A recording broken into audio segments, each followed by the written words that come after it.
जय हिंद दोस्तों। अभी काफ़ी युवाओं के मैसेज भी आते हैं और फ़ोन भी आता है कि गुरुजी हम जब हाई कोर्ट में ही नहीं जीते तो सुप्रीम कोर्ट में किस प्रकार जीतेंगे, और हाई कोर्ट में हम क्यों नहीं जीते।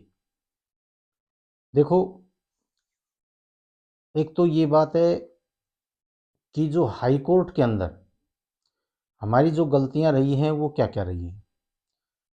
सबसे मेन जो गलती थी वो तो क्या थी कि हमने जो अग्निपथ की जो लड़ाई लड़ी है वो साथ में लड़ ली। और जो अग्निपथ जो शब्द था, एक तो वो, और उसके पीछे एक राष्ट्रहित शब्द और लगा के, और इन्होंने जितने भी केस थे उनको सबको खारिज कर दिया। और इनके लिए वो एक बड़ा आसान तरीका था कि ये एक देश हित के अंदर लाई गई योजना है और इसके अंदर हमें किसी प्रकार की कोई कमी नहीं लगती। बाकी जो स्पष्ट स्पष्ट रूप से जो जिस चीज़ का हमने जवाब मिलना चाहिए था, वो नंबर एक तो ये था कि जो 2020 के अंदर यानी 19 में जो भर्तियां हुई थी, और उसके अंदर जो पेपर कैंसिल हो गया था, पेपर कैंसिल हो गया था, नहीं, पेपर लीक हो गया था, समझो पेपर लीक हो गया था। उसके बाद के अंदर वहाँ के ऊपर टेक्निकल यानी छोड़ के जीडी को और सभी का एग्ज़ाम हो चुका था, और वहाँ के वो बच्चे अपने ज्वाइनिंग पे चले गए थे। अब जीडी वाले जो बच गए, उसके बाद के अंदर फिर वो पेपर जीडी का भी हुआ, और सभी छोड़ के पुणे जो हमारा कमांड है उस साइड के अंदर, उधर जो एआरओ थे या उधर जो सेंटर थे, उनके अंदर जो बच्चे थे उनका फिर एग्ज़ाम नहीं हुआ, और वो कोरोना के भेंट चढ़ते चले गए, और उसके बाद में उनका एग्ज़ाम नहीं हुआ। यानी कि उनके साथ वाले ज्वाइनिंग कर गए। अगर साथ का बंदा ज्वाइनिंग करके जाता है और बाकी जो रह जाते हैं तो उनके साथ वो अन्याय है। ये बात बिल्कुल सही तरीके से रखी या नहीं रखी वो वकील जानते हैं। अगर रखते तो शायद इसके ऊपर अलग से जवाब आता। दूसरा, इनरोलमेंट डेट है जो एयरफोर्स की, वो एक बहुत तगड़ा मुद्दा था, लेकिन उसके ऊपर भी क्या गड़बड़ हुई क्या नहीं हुई है उसका कोई वो ही नहीं है, कोई खाना ही नहीं है कि भाई उसका कोई ऐसा जिक्र आया कि भाई ये एक अच्छा वो था, और उसके ऊपर डिसीजन देना था कि भाई इनके खिलाफ नहीं देना था, इनके उसमें देना था कि भाई ये ठीक है और इनको ज्वाइनिंग मिलनी चाहिए, लेकिन नहीं मिली। तीसरा ये है कि जो एग्ज़ाम पेंडिंग थे, एग्ज़ाम हो भी चुके थे एयरफोर्स के और पेंडिंग थे, उसके अंदर वो जो पेंडिंग एग्ज़ाम है वो भी होना था, वो भी नहीं हुआ। उसके ऊपर भी कोई ऐसी चीज़ नहीं लिखी कि भाई इसलिए कैंसिल करना पड़ेगा, सिर्फ कोरोना का हवाला दिया गया और कोई लेना देना नहीं है उसमें। अब कुछ एक जो गलती युवाओं से हुई वो ये हुई है, नंबर एक, जो आंदोलन किया था उसको सही तरीके से नहीं कर पाए, वो सबसे बड़ी गलती थी, और उसको आप भी मानते हैं, हम भी, और सभी मानते हैं। उसको कैसे गड़बड़ हुई कैसे नहीं है सब जानते हैं, ज़्यादा बताने की ज़रूरत नहीं है। दूसरा, जब ये अग्निपथ योजना लागू की तो इसके अंदर जो फॉर्म कम भरने की बजाय ज़्यादा भरे गए, इससे ये लगा कि भाई जो युवा हैं वो बिल्कुल खुश हैं और अग्निपथ योजना लागू होनी चाहिए। ये भी एक बड़ा वो था। उसके बाद में जो अपने आर्मी की एआरओ के अंदर जो वो हुई थी रैलियाँ, उसमें भीड़ उतना ही उतनी, कोई भीड़ में कमी नहीं। तो इसका मतलब हमारा युवा है वो अग्निपथ योजना को चाहता था, इसका अंदाज़ा लगाया जाता है। ठीक है, बाकी भीतरले मन से तो सभी जानते हैं, हम भी जानते हैं, आप भी जानते हैं, अग्निपथ योजना लगाने से काफ़ी बच्चों को इसमें जो उत्साह था वो ख़त्म हो गया, जो जोश था वो ख़त्म हो गया, उतनी बात नहीं रही है। लेकिन अभी धीरे धीरे फिर आएंगे। आर्मी की वर्दी जिसने पहननी है वो चाहे उसको 2 साल पढ़ा हो चाहे 4 साल पहरा हो, उसको पहनना है, और उसका एक वो सपना है, वो ज़रूर करेगा। ये 1 साल या 2 साल इधर उधर भटकेंगे और वापिस इन्हें वो अग्निपथ योजना के अंदर आना पड़ेगा, और आएंगे भी, कहाँ जाएंगे। बेरोजगारी इतनी है हमारे देश के अंदर, जो बेरोजगारी है वो इतनी है कि हमारे युवाओं को कहीं जगह ही नहीं है। कंपनियों में जाएँ तो महीना 2 महीने रख के वहाँ से भी वापस कर देते हैं। सरकारी नौकरी है नहीं, प्राइवेट में जगह नहीं है।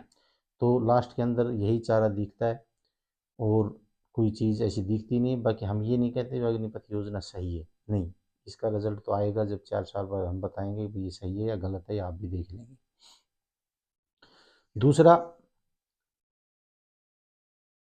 जो आर्मी असल के अंदर आर्मी को ही नहीं पता था कि भाई जो एग्ज़ाम है वो होगा या नहीं होगा।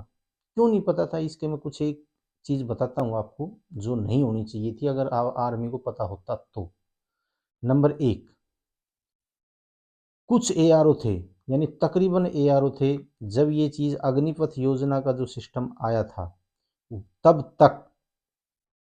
तब तक एआरओ जो युवा साथी जो जिन्होंने फिजिकल कर रखा था, जिन्होंने मेडिकल कर रखा था, उनके वेरिफिकेशन यानी कि उनके जो कागजात थे उनकी वेरिफिकेशन करने में लगे हुए थे।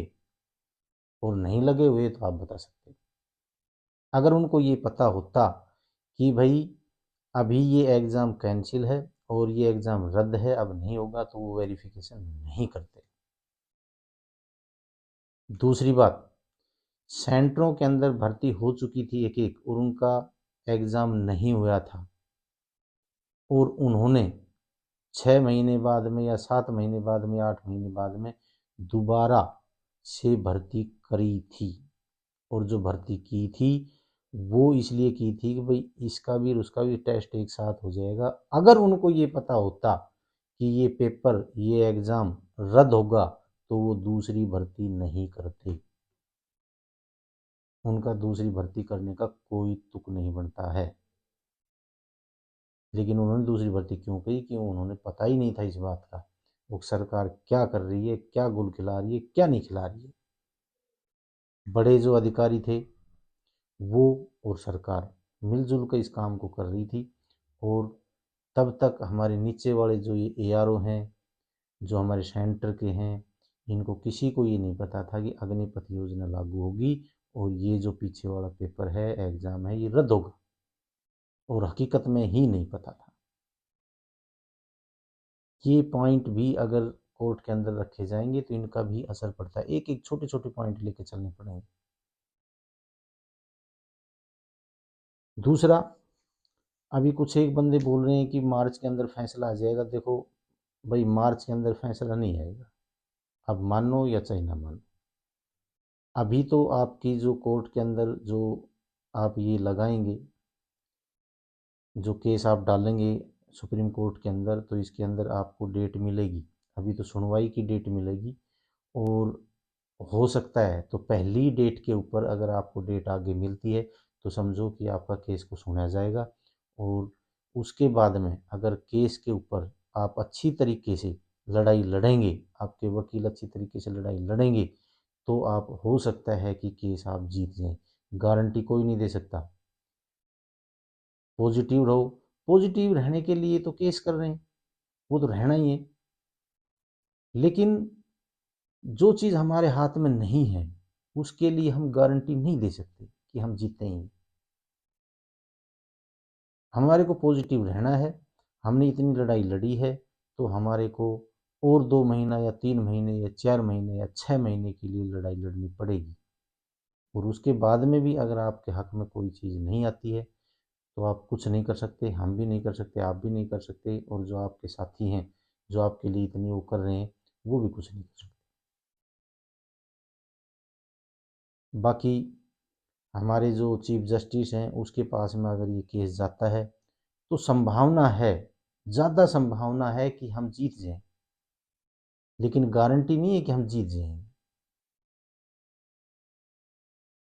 अभी कुछ एक फैसले हैं जो सरकार के खिलाफ सुनाए हैं, जो उन्होंने बिल्कुल निर्भय होकर निडर होकर जो फैसले सुनाए हैं, उससे हम भरोसा कर सकते हैं कि भाई हमारा जो फैसला है उसमें भी वो पॉजिटिव फैसला हमारी तरफ दे सकते हैं। इतना ही तो कर सकते हैं हम, इतनी ही आस रख सकते हैं हम, और कुछ नहीं है। बाकी आप इतनी जल्दबाजी मत करो कि अभी जो ये मार्च में फैसला आ जाएगा या अप्रैल में फैसला आ जाएगा, इसमें देखो टाइम लगेगा। 3 महीने भी लग सकते हैं, 4 महीने भी लग सकते हैं, और 6 महीने भी लग सकते हैं। तो इसमें आप बिल्कुल ही ये करके मत बैठो कि आपका मार्च में ही फैसला आ जाएगा और हमारे ही पक्ष में आएगा। आपके पक्ष में आना चाहिए, क्योंकि आपका जो हक है वो मांगने का पूरा अधिकार है। और जिस प्रकार से आपने अपनी भर्ती की तैयारी करी थी, कोचिंग करी थी और आप बिल्कुल तैयार थे और आपको एक ही झटके के साथ ये कह दिया गया कि आपका एग्ज़ाम रद्द है और आप अब पेपर में एग्ज़ाम में नहीं बैठेंगे, आपकी भर्तियाँ बिल्कुल रद्द हो चुकी। तो उसे देखो, कब देश के अंदर युवा थे जिन्होंने भर्ती देख रखी थी, उनको भी काफ़ी झटका लगा। पेरेंट्स थे, उनको भी काफ़ी झटका लगा। जो आपके गुरुजी थे, उनको भी, जो आपको पढ़ाई करवा रहे थे, आपके टीचर थे, जो भी गुरु थे, उनको भी काफ़ी झटका लगा। इसमें कोई शक वाली बात नहीं है। तो मेरा कहने का मतलब ये है कि आपको अभी जो हाई कोर्ट के अंदर फैसला है वो आपके पक्ष में नहीं आया, तो ये गारंटी नहीं है कि आपका सुप्रीम कोर्ट में भी नहीं आएगा। हो सकता है पर जो जितने भी अपने जो ये जो हाई कोर्ट के फैसले हैं उसके अंदर काफ़ी ऐसे फैसले हैं जिनको सुप्रीम कोर्ट ने बदली किया है और उसको कैंसिल करके दोबारा से उस पर फैसला सुनाया है और वो दुनिया का पॉजिटिव भी आया है। तो हो सकता है कि आपका भी पॉजिटिव आए। तो आपको ये जो आखिरी लड़ाई लड़ी, आपने इतने इंतज़ार कराया है तो और 5-4 महीने आपको इंतज़ार करना चाहिए। और दूसरा ये है कि साथ ही साथ आप अपनी जो लाइफ है उसके बारे में भी सोचते रहें। जहाँ भी आपको कुछ मिलता है तो आप वो लें। खा कफ ये जो अपना अग्निवीर, जो अपने जो टेस्ट बाकी है, एग्ज़ाम है, इनरोलमेंट डेट बाकी है, इसी के ऊपर ना बैठे रहें।